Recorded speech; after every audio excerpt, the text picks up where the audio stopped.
एक मिनट देख रहे हैं आप, आपके साथ में हूं शिप्रा झा। इस बुलेटिन में हम आपको दिखाते हैं हर खबर की पूरी विश्लेषण सिर्फ और सिर्फ एक मिनट में। तो चलिए शुरू करते हैं खबरों का सिलसिला। चतरा में कई घंटों से लगातार भारी बारिश होने के चलते जनजीवन प्रभावित हुआ है। भारी बारिश की वजह से हर छोटी बड़ी नदियां उफान पर है। सिमरिया तड़वा मुख्य मार्ग पर स्थित कोयलांचल की लाइफलाइन कही जाने वाली गेरुआ नदी पर बना डायवर्जन बारिश के कारण यात्रियों और मालवाहक गाड़ियों के चालकों के लिए जी का जंजाल बन गया है। नदी में आई बाढ़ से कोयलांचल का संपर्क पूरी तरह से चतरा जिला मुख्यालय से टूट गया है। नदी के दोनों ओर गाड़ियों की लंबी कतार लग गई है। डायवर्जन में खतरे के निशान से ऊपर पानी आ जाने के कारण नदी से होकर गुजर रहा एक ट्रैक्टर तेज धारा में फंस गया। तड़वा इलाके से पत्थर गिराकर केरेडारी लौट रहे ट्रैक्टर के बाढ़ में फंस जाने से ट्रैक्टर चालक और एक मजदूर भी बीच धारा में फंस गए।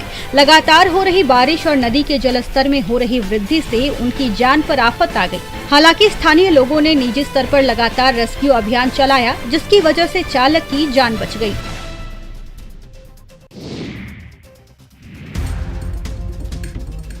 बगहा में इस बार आई बाढ़ की वजह से वाल्मीकि टाइगर रिजर्व के जानवर रिहायशी इलाके में पहुंच गए हैं।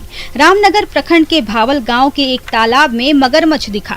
तालाब गांव के बिल्कुल सटा हुआ है, जिसके बाद गांव में अफरा तफरी का माहौल बन गया। ग्रामीणों ने खुद ही बांस बल्ली और रस्सी के सहारे घंटों मशक्कत कर मगरमच्छ को धर दबोचा। मगरमच्छ के तालाब में होने से पाली गई मछलियों को भारी नुकसान पहुंचा है। वन विभाग को मगरमच्छ को रेस्क्यू के लिए सूचित किया गया, लेकिन कोई भी नहीं पहुंचा। तत्काल मगरमच्छ को पकड़कर सुरक्षित रखा गया है। बीते जुलाई और अगस्त के महीने में भी इसी तालाब में मगरमच्छ मिला था, जिसका सुरक्षित रेस्क्यू वन विभाग की टीम ने किया था। इधर लगातार मगरमच्छ के निकलने से लोगों में दहशत का माहौल बन गया है। ग्रामीणों ने बताया कि कुछ दिन पहले गांव में बाढ़ आई थी। संभवतः मगरमच्छ बाढ़ के दौरान ही बहकर गांव के तालाब में आया होगा।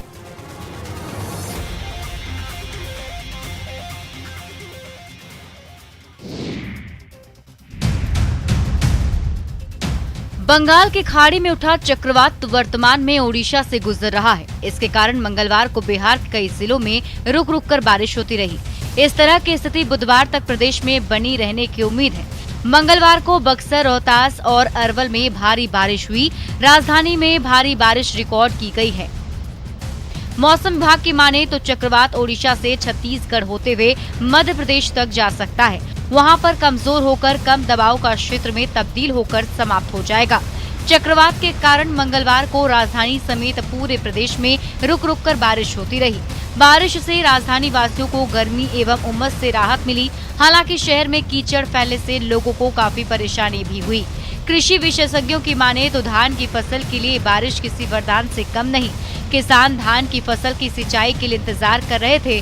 बारिश से अब किसानों को सिंचाई की लागत बच जाएगी।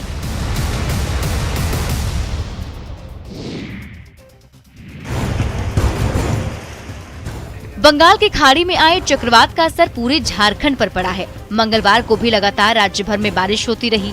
मौसम विभाग का पूर्वानुमान के मुताबिक अभी भी कहीं कहीं पर हल्के से मध्यम दर्जे की बारिश हो सकती है।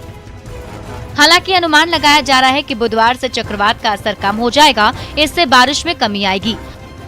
मौसम केंद्र के वरीय वैज्ञानिक अभिषेक आनंद के मुताबिक चक्रवात का केंद्र ओडिशा में है। इसके कारण इससे सटे संताल और कोल्हान के साथ साथ पूरे झारखंड में इसका व्यापक असर दिखाई दे रहा है। मौसम विभाग के मुताबिक बंगाल की खाड़ी में आया चक्रवात बुधवार को कमजोर पड़ जाएगा, पर इसके प्रभाव से 15, 16 और 17 सितंबर तक राज्य में हल्की बारिश होती रहेगी। राजधानी रांची समेत पूरे झारखंड में लगातार हो रही बारिश से आम जनजीवन बुरी तरह से प्रभावित हुआ है। बारिश के चलते लोगों को पानी भरी सड़कों पर आने जाने की मजबूरी है।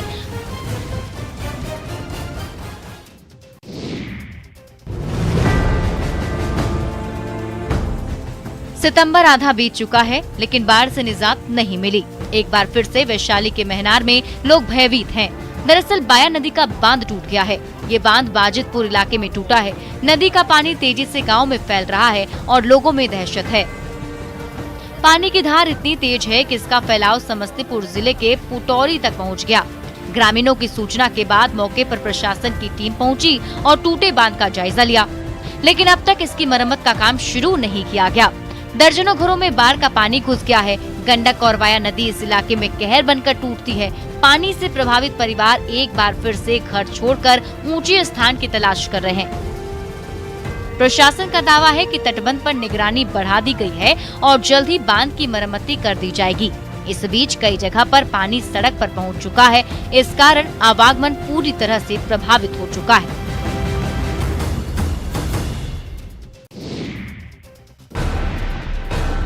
गोपालगंज में गंडक के जलस्तर में लगातार कमी आ रही है। वाल्मीकि नगर बराज से बुधवार को महज 90,600 क्यूसेक पानी छोड़ा गया, जिससे बाढ़ प्रभावित इलाकों में बाढ़ का पानी कम होने लगा है। लेकिन अभी भी लोगों की परेशानी कम नहीं हुई है, जिसकी वजह से लोग तटबंधों पर शरण ले रहे हैं। बाढ़ प्रभावित गांव में भी एक अजीब सी वीरानगी छाई हुई है। सिद्धवलिया के सलेमपुर और कुचाय कोट के काला मटिहनिया में भी कटाव से लोग दहशत में हैं। जल संसाधन विभाग की टीम लगातार कटाव निरोधी कार्य करने में जुटी हुई है। पानी का समय अभी 1 महीना दिन कटाव का भी समय रहता है। इसमें अगर 1 महीना दिन चुस्त दुरुस्त काम हुआ तो 10,000 के से ज्यादा आबादी लगभग बच जाएगी। लोगों के अंदर एक उम्मीद जग रही है कि शायद पानी कम होने के बाद राहत सामग्री उनके पास पहुंचेगा, लेकिन कई लोग हैं जिनके पास मदद नहीं पहुंची है।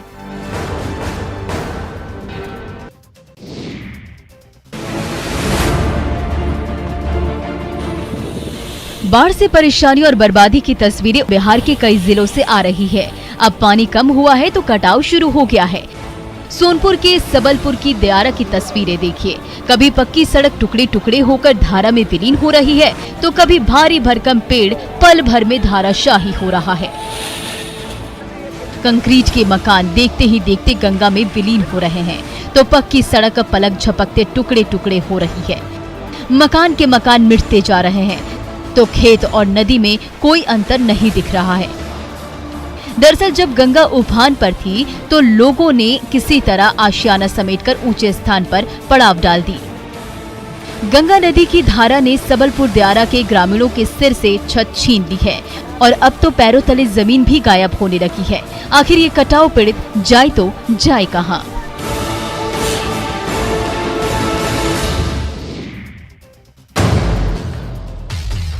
खगड़िया में इस बार बाढ़ ने कुछ ज्यादा ही सितम ढाया है। जून से ही कई इलाकों में बाढ़ का पानी पहुंच गया।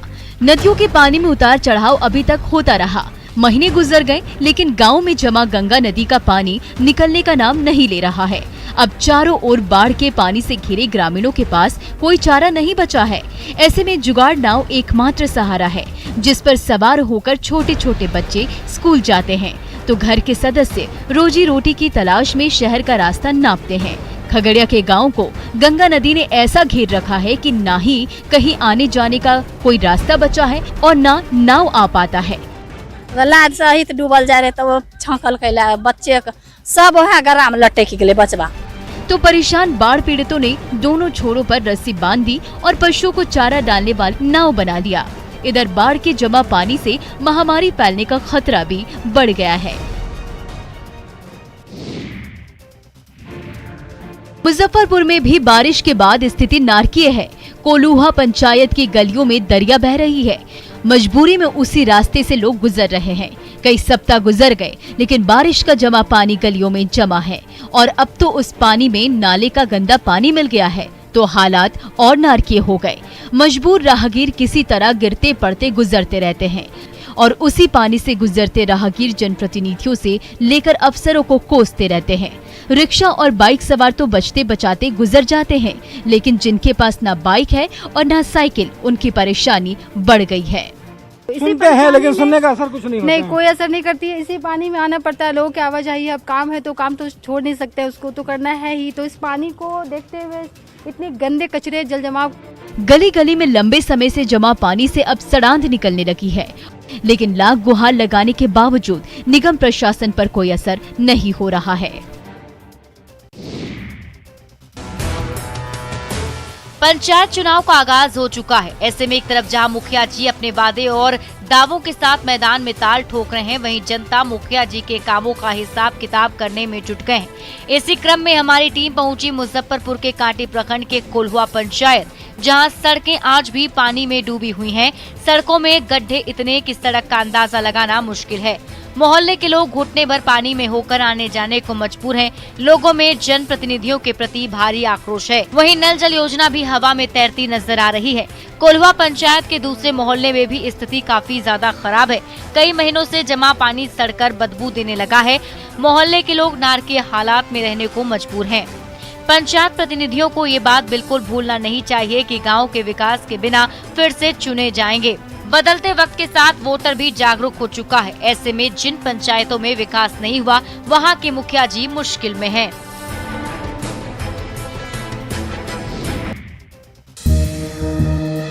कहते हैं समय के साथ गहरा से गहरा घाव भर जाता है, लेकिन शायद हर बार ऐसा नहीं होता। जख्म पर मलहम न लगे तो जख्म बढ़ते हुए नासूर बन जाते हैं। हाँ, उम्र के साथ उम्मीदें जरूर बूढ़ी हो जाती है। कोडरमा में पूर्वी पाकिस्तान अब बांग्लादेश से आए शरणार्थियों के साथ कुछ ऐसा ही हुआ है। विभाजन और विस्थापन का दर्द जस का तस है। जमीन मिलने की जो उम्मीदें दिखाई गई थी, वह अब बूढ़ी हो चुकी है और कभी जिन उम्मीदों की रोशनी में लोग आवेदनों को लेकर आगे बढ़ते रहे थे, अब एक कदम भी चलना दुभर लगता है।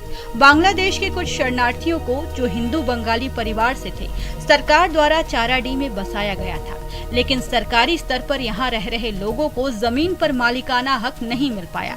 NH-31 चौड़ीकरण में चाराडी में बसे पूर्वी पाकिस्तान यानी बांग्लादेश के शरणार्थियों के 12 घरों को अधिग्रहण किया जाना है, जिसके कारण इन परिवारों को अब बेघर होने का डर सता रहा है।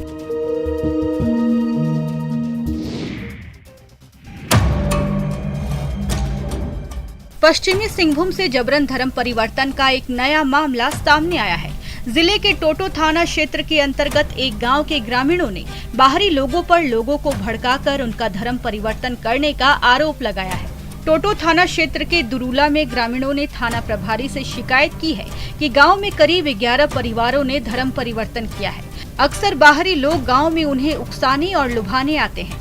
पुलिस प्रशासन का भय दिखाकर धर्म परिवर्तन का प्रयास किया जा रहा है। पिछले रविवार को एक ईसाई धर्मांतरण परिवार का मामला प्रकाश में आया, जिसने हो समाज के रीति रिवाजों के अनुसार समाज के कब्रिस्तान में शव को दफनाने की कोशिश की। इसको लेकर कस्बे में तनाव फैल गया। हो समुदाय के लोगों का इस धार्मिक मुद्दे पर पंचायतों के कई दौरे भी हो चुके हैं और नगरवासियों ने उन परिवारों का सामाजिक बहिष्कार भी किया है, जिन्होंने अपना धर्म बदल लिया है। इधर पुलिस मामले पर बोलने से बच रही है।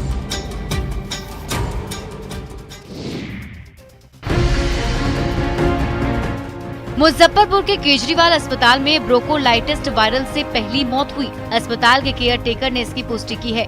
2 साल का सुदर्शन सीतामढ़ी का रहने वाला था।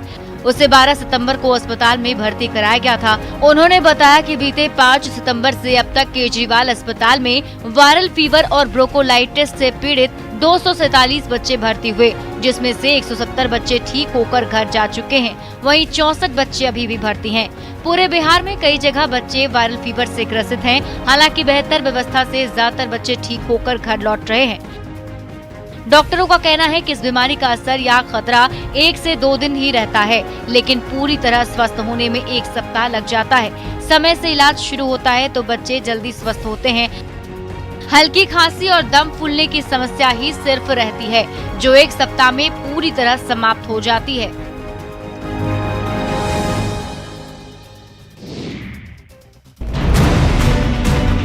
एनजीटी के आदेश के बाद झारखंड में अक्टूबर तक बालू के उठाव पर रोक है।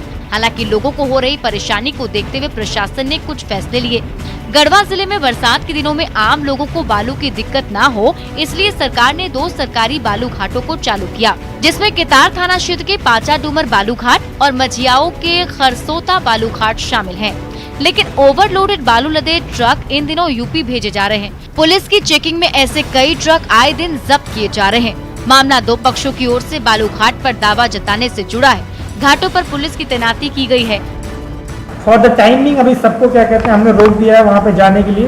वहाँ पे मैंने अपने अंचल अधिकारी और थाना अध्यक्ष को अवगत करा दिया है कि अगर कोई भी ऐसा कंडीशन आती है तो वो क्या कहते हैं एक्टिवली उसमें पार्टिसिपेट करें और उसको रोकें। झारखंड में गिरोह काम करता है जो दूसरे राज्यों में बालू का तस्करी करता है। पुलिस ने कई बार ऐसे लोगों पर कार्रवाई भी की है।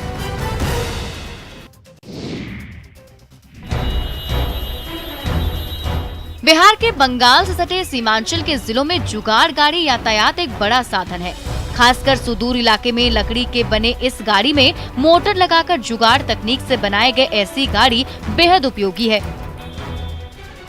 सुदूर इलाके से मरीज को इलाज के लिए लाना हो या माल ढुलाई और सवारी ढोने में भी जुगाड़ गाड़ी बेहद उपयोगी है। लेकिन अब इन गाड़ियों को चलाने पर जिला परिवहन विभाग की तरफ से अवैध बताते हुए रोक लगा दी गई। डीटीओ के इस आदेश के बाद इसका विरोध भी शुरू हो गया। बलरामपुर से माले विधायक महबूब आलम ने इसे डीटीओ की मनमानी करार दिया।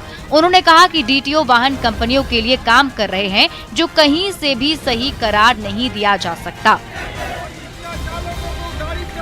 भले जुगाड़ गाड़ी सस्ती हो और लोगों को सहूलियत हो, लेकिन ये भी सच है कि इसकी वजह से दुर्घटना का खतरा बरकरार रहता है।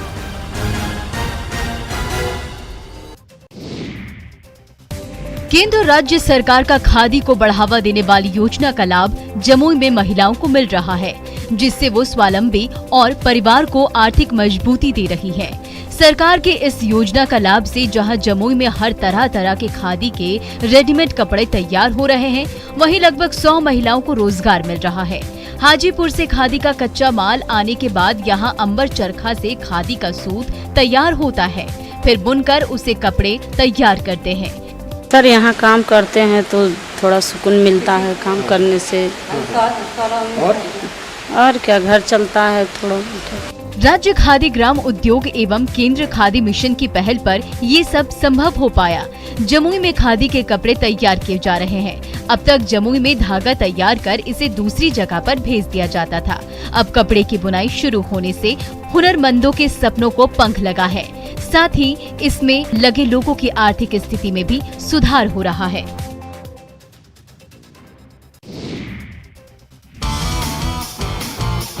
गोरखपुर के सांसद सह भोजपुरी फिल्म अभिनेता रवि किशन पलामू दौरे पर हैं, जहां वे अपने किसी फिल्म की शूटिंग कर रहे हैं। उन्होंने कहा कि फिल्म शूटिंग के लिए पलामू भव्य एवं माकूल जगह है। यहाँ की भव्यता और सुंदरता देखने लायक है। यहाँ के लोग भी अच्छे और शूटिंग फ्रेंडली हैं, जो हर वक्त सहयोग करते हैं। फिल्म की शूटिंग के लिए यहाँ नए लोकेशन हैं, जिसकी शूटिंग पहले कभी नहीं हुई। यहाँ के इन विभिन्न लोकेशनों को फिल्मों में फिल्माया जा सकता है। पलामू जिले के चैनपुर थाना क्षेत्र के शाहपुर गढ़वा मार्ग पर शूटिंग में भाग ले रहे थे। रवि किशन ने जिले के कई लोकेशन को शूटिंग के लिए काफी बेहतर बताया। साथ ही फिल्म जगत से जुड़े लोगों को यहाँ आने की नसीहत भी दी। पलामू की हरियाली पर मंत्रमुग्ध रवि किशन ने इसे बेहतरीन लोकेशन में से एक बताया। आयुक्त ने कहा कि अभिनेता रवि किशन द्वारा शूटिंग में भाग लिया जाना पलामू के लिए बहुत ही अच्छा है। इससे आगे भी फिल्म से जुड़े लोग यहाँ शूटिंग के लिए आ सकते हैं, जो जिले के लिए अच्छी बात है। कटिहार इंजीनियरिंग कॉलेज के फाइनल ईयर के छात्र छात्राओं ने शानदार प्रोजेक्ट बनाए हैं। मैकेनिकल के छात्र छात्राओं ने किसानों के हित को ध्यान में रखते हुए इस बार अपने प्रोजेक्ट को तैयार किया है, जिसमें कम लागत पर किसान अधिक फसल पैदा कर सकते हैं। इसके अलावा रोजाना इस्तेमाल होने वाले कई उपकरणों की अत्याधुनिक इंजीनियरिंग के सहारे विकसित किया गया है। छात्रों का प्रोजेक्ट अगर आगे सफल रहा तो बिहार के लोगों को आत्मनिर्भर बनने में और भी मददगार होगा। किसानों को ऐसे सर पहले तो टाइम का काफ़ी एफर्ट जो लगता है मैनुअली करने में, उससे काफ़ी टाइम कंज्यूमिंग कम होगा, कॉस्ट इफेक्ट काफ़ी कम होगा। विज्ञान एवं प्रौद्योगिकी विभाग ने सामाजिक उत्थान के उद्देश्य से राज्य की इंजीनियरिंग और पॉलिटेक्निक कॉलेजों में स्टूडेंट प्रोजेक्ट प्रोग्राम स्कीम शुरू की गई है। ये डिप्लोमा इन इंजीनियरिंग और बीटेक इन इंजीनियरिंग के फाइनल ईयर के छात्र छात्राओं के लिए है। इसमें छात्रों को आम लोगों से जुड़ी समस्याओं के समाधान को प्रोजेक्ट के माध्यम से बताना होगा। 3 साल के लिए योजना को फिलहाल शुरू किया गया है।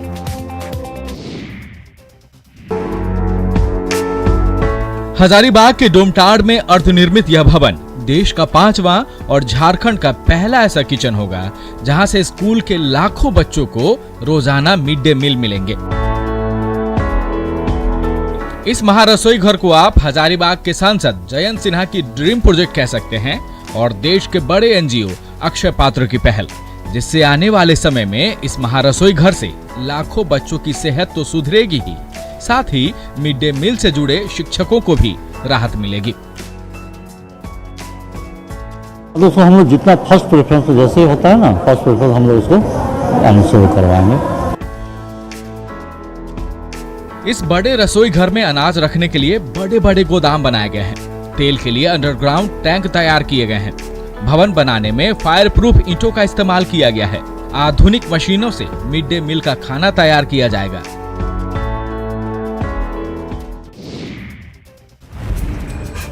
राष्ट्रीय खाद्य सुरक्षा मिशन की देखरेख में धनगढ़ा और सांवलापुर में पहली बार मूंगफली की खेती की गई है। इससे किसानों की आय में वृद्धि होने की संभावना बढ़ गई है। एनएफएसएम के तकनीकी सहायक ने रविवार को मूंगफली की खेती का जायजा लिया और बताया कि वित्तीय वर्ष 2021-2022 में केंदुआ पंचायत के धनगढ़ा तथा डांगापाड़ा पंचायत के सांवलापुर स्थित बंजर भूमि पर मूंगफली की खेती की गई है। पहली बार इलाके में मूंगफली की खेती की गई है। इसके लिए एनएफएसएम के द्वारा उन्नत बीज दिया गया था, साथ ही किसानों को ट्रेनिंग दी गई। मूंगफली का बीज हमको मिला है आत्मा ऑफिस के द्वारा और अभी खेती लगाए हैं और हुआ भी अच्छा। मूंगफली की खेती के लिए जल निकासी जरूरी है, साथ ही काली बलुई दोमट मिट्टी खेती के लिए उपयोगी होती है। बुआई के लिए खेतों की पंक्ति कम से कम 45 सेंटीमीटर की दूरी रखी जाती है। पौधों की दूरी 15 सेंटीमीटर होनी चाहिए। बीज बोने से पहले दवा वगैरह की उचित मात्रा डाली जाती है।